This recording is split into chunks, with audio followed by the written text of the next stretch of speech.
नमस्कार, मी वसुधा सुनील चौक, राहणार अंमळनेर, जिल्हा जळगाव. मी इकडे विशाल कासलीवाल माझ्या खुब्याच्या दुखण्याकरता आली होती. विशाल सरांना भेटून माझ्या मनातल्या सगळ्या शंका आणि विशाल सरांचं एकूणच बोलणं आणि पेशंटच्या मनातली भीती पूर्ण त्यांनी घालवून दिली आहे. मी 2 वर्षापासून खुब्याच्या दुखण्याने खूपच परेशान होती आणि मला म्हणजे अक्षरशः एका साईडला मी झुकून चालत होती. आता माझं 9 जुलैला ऑपरेशन झालं. मला आता खूपच फरक पडला आहे चालण्यात पण माझ्या, आणि दुखणं वगैरे पण अगदी नॉर्मल आहे, काहीच नाही आहे.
जसं की माझ्या आईने सांगितलं तर ती खरंच खूप म्हणजे वैतागली होती त्या दुखण्याला, की तिला ते खुब्याचा त्रास होत होता वगैरे. तर माझा एक मावस भाऊ आहे, त्यांच्या थ्रू आम्ही प्रसाद कासलीवाल जे डॉक्टर आहे त्यांच्याकडे गेलेलो. पण मग त्यांनी सांगितल्यानंतर त्यांनी आम्हाला इकडे सुचवलं की तुम्ही कासलीवाल सुपर स्पेशालिटी हॉस्पिटलला या म्हणून. तिकडे विशाल कासलीवाल म्हणून आहेत, ते तुम्हाला याच्यावरती व्यवस्थित डायग्नोसिस करतील की नेमकं काय आहे वगैरे. आम्ही ज्या वेळेला इकडे आलो त्यावेळेला म्हणजे खूप असं मनात भीती होती की खरंच काय होतं आहे आणि मग व्यवस्थित होईल की नाही, की मग आपण म्हणजे असंच की शहरामध्ये आलो आहे आणि कुठे कोणाच्या सांगण्यावरून फसून तर नाही जाणार वगैरे. पण इकडे आल्यानंतर जेव्हा विशाल सरांना भेटलो त्यावेळेला म्हणजे आम्हाला खूप असं बरं वाटलं की बाबा आपण कुठेतरी व्यवस्थित गायडन्समध्ये आहेत आणि व्यवस्थित आपल्याला सगळं गाईड पण व्यवस्थित केलं जातं आहे. त्यांनी आईला चेक केल्यानंतर मग सांगितलं, कारण तिचा जे प्रॉब्लेम होता तर तिचा जो पार्ट होता हिप बॉलचा तो बराच डॅमेज झालेला. मग डॉक्टरांनी सांगितलं की तिला ऑपरेटिव्ह करायला लागेल. याच्या पहिलेही आम्ही 2 वर्ष खूप ठिकाणी गेलो, त्या डॉक्टरांनी पण तेच सांगितलेलं, पण आमची त्यावेळेला हिंमत होत नव्हती. पण काय माहिती आईला त्यावेळेला म्हणजे डॉक्टरांशी भेटल्यानंतर खूप चांगलं वाटलं, तर तिने ऑपरेशनचा डिसिजन लगेच हॉस्पिटलमध्येच सांगितलं की मला ऑपरेटिव्ह करायचं आहे.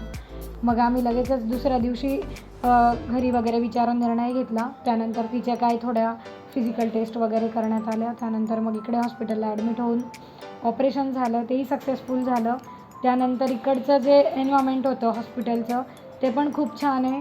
म्हणजे असं वाटत नव्हतं की आम्ही हॉस्पिटलमध्ये आहोत, असं वाटत होतं की आम्ही घरीच आहे आणि घरच्यासारखं सगळं होतं. स्टाफ पण खूप कोऑपरेटिव्ह आहे. कधी असं वाटलं नाही की आम्ही हॉस्पिटलमध्ये आहोत आणि मग काही कमी पडतं आहे वगैरे. सगळं काही व्यवस्थित होतं.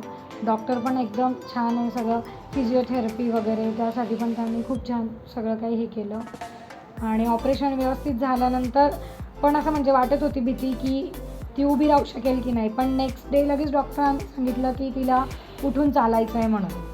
तर आम्ही पण त्यावेळेला जरा शॉक होतो की हे काय करतात आहे, कारण कालच ऑपरेशन झालं आहे आणि आज उठून चालायचं आहे.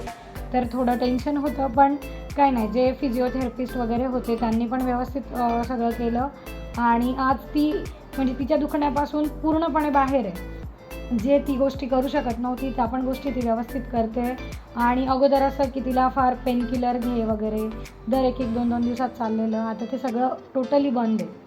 त्यामुळे जर असेल तुम्हाला पण ह्या रिलेटेड काही तर तुम्ही जरूर हॉस्पिटलला भेट देऊन तुमचे शंका आणि काय असेल तर तुमचं दुखणंही घालवू शकतात.